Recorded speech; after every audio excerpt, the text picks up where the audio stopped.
I don't think most people understand that this war is coming for everyone. It can't be avoided. You're either going to become someone like me who's fighting against it, the counterculture, or you're going to buy into it and be a victim of it.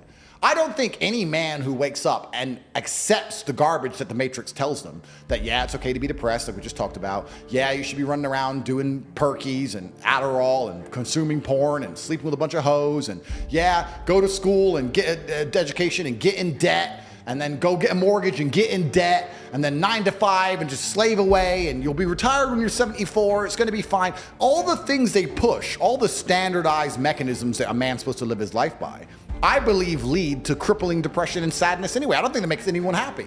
So this war is twofold. You can either fight against the system and be its enemy like I am, or you can accept the system, and then you're going to be fighting against yourself in your head, because now you're your own enemy. Because you listen to the system and you hate yourself and you hate your life. Yeah. So what do you want to do? If you can't avoid fighting, do you want to turn on yourself or do you want to turn on your enemy? Every single part of me is on my team. My mind, my hands, my feet, everything, my teeth, you name it. If it goes to war, I've got every single weapon at my disposal. So when people say to me, why am I fighting this war? I say, you're in the war too. You're just going to be a casualty of it. You're going to be a forgotten name. You're not even a name. You're going to be a number. In wars, it's interesting. In wars, you look at any war, they'll talk about 12,000 people died here. And one of them was this guy. There's names and there's numbers. So if you're going to go to war, you can decide, do you want to be a name or a number? Because people are going to die. People are going to die regardless. And this is why I teach the things I teach. I say to men, listen, you need to become as strong as possible. You need to make a bunch of money. You need to prepare. You need to have 7 passports in 7 different countries. And you just start sitting there getting paranoid and panicking and getting things done. This is why I push masculine excellence, because when they come for you, when they come for us all, if you have no weapons to defend yourself, you're going to be one of the 12,000 in the ditch. So you're going to be numbers. At least when they kill me, they know who they killed.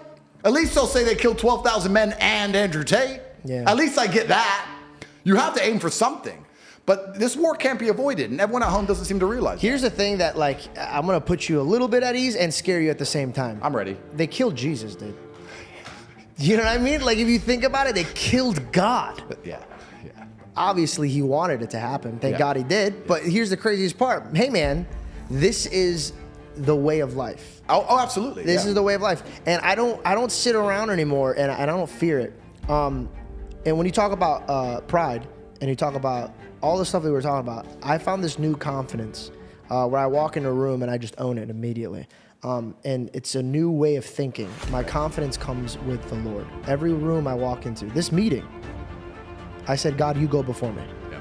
You take my tongue, you take my mind, you take my body. Yep. When you walk into a room and you have this type of faith, hypothetically, say I'm an idiot. Say I am completely a nutcase. I guarantee you I outworked the old George that didn't have that faith. Oh, absolutely. And you can also apply the same to fighting. Like if you look at the Islamic fighters, they say, all glory to God. God's already decided. I'm just going to go in there. They're so calm.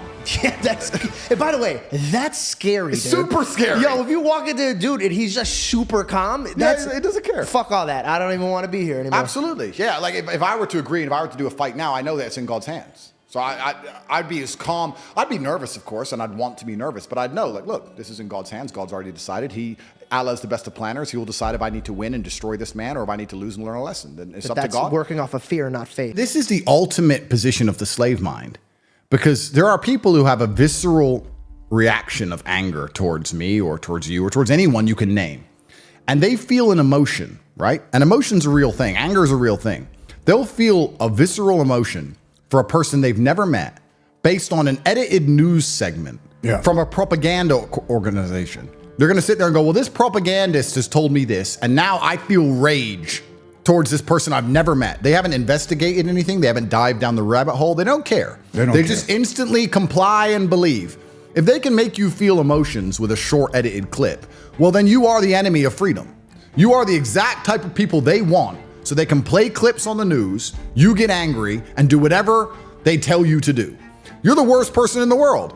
And another thing that people just lack so much brain, if they were to come to me and say, Michael's got a new case, he's back on the streets, crime boss, they put it all over the news and tell you your past and you're a crime boss, and they say, look, here's an indictment. I'm gonna say, so wait, the police wrote this and the media wrote that. So I don't care about any of it. It's all a lie. It's all a scam because it's a one-sided story. People are going to be full-grown adults and not understand that one-sided stories always end one way. You can't ask the media or the police anything about anybody. And then the scary thing about all of this is what we were talking about earlier. If you actually do a crime, like a bad, heinous thing, you rob a grandma, they seem to let you off. They don't seem to punish you like they used to. No. And that's a really big rabbit hole to go down as to why they're doing that and why they're trying to make society so unsafe. Perhaps it's because the only thing the human mind will accept a reduction in freedom for is safety. The only thing that will make you say, okay, take my freedom, but make me safe.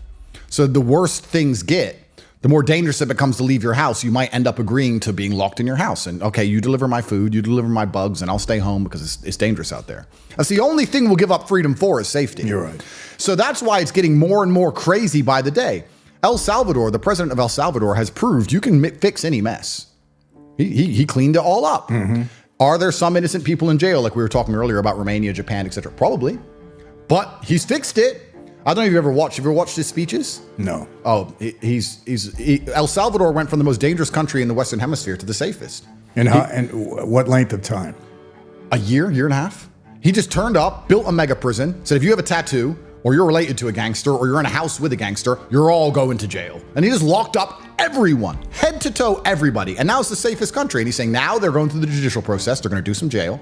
And some people who are innocent are going to eventually get out. And everyone tells me that I violated human rights. That's fine. What about the human rights of the people who are getting murdered on the streets? Right. We had the highest homicide rate in the world. Everyone was dying. Everyone talks about human rights, and the BBC and everyone wants to come along and ask me about human rights. I fix human rights because people can walk around with their children now. So he took drastic measures to get something done. I'm not saying America should do that, but I'm saying I'm sure with the monumental resource they have and the amount of time they spend going after Bitcoin millionaires like Roger Ver, or in trying to convince the Romanian embassy to put me in jail for talking online, or keeping an eye on every single person who's a Trump supporter, perhaps they could, I don't know, stop grandmas getting murdered if they wanted to. All they need to do is go back to the way it was and enforce the law. That's it. Yeah. They don't have to do anything real drastic. They have to stop minimizing what they're doing now. Yeah. You know, it's amazing. You get a guy in organized crime, and I have to keep going back to this. They'll investigate him for 10 years for shaking down somebody for some money. Yeah. Not beating them, just shaking them down. Or, you know, for gambling that the government is running now anyway. You know, so many of my friends went to jail for gambling, and the government is in the biggest business of gambling that there is. Oh, of course. Yeah. You know, all they have to do is enforce the laws the way they used to. They don't have to do anything drastic. That's it. A lot of my stories on me realizing how the matrix needs to be broken were semi-related to cars, because when you start seeing a car that's the price of a house, and then you start seeing people with 30 of them, that's got to wake you up. That's got to wake you up. That I try and say this to people. Let's imagine what's a good wage in England? 100 grand a year? 100 grand, yeah. 100 grand a year, good wage, yeah. What's that on 100 grand? What are you paying? 40 or 50% tax? Probably about 40%. Okay, so let's say you're getting 60 grand a year. Let's imagine you're earning 100 grand a year. You're successful inside of the matrix. You're a successful slave. You make 60 grand a year. Let's imagine you can live for free, eat for free, you walk to work, you never buy clothes. Let's imagine you save 100% of your money, 60 grand each year.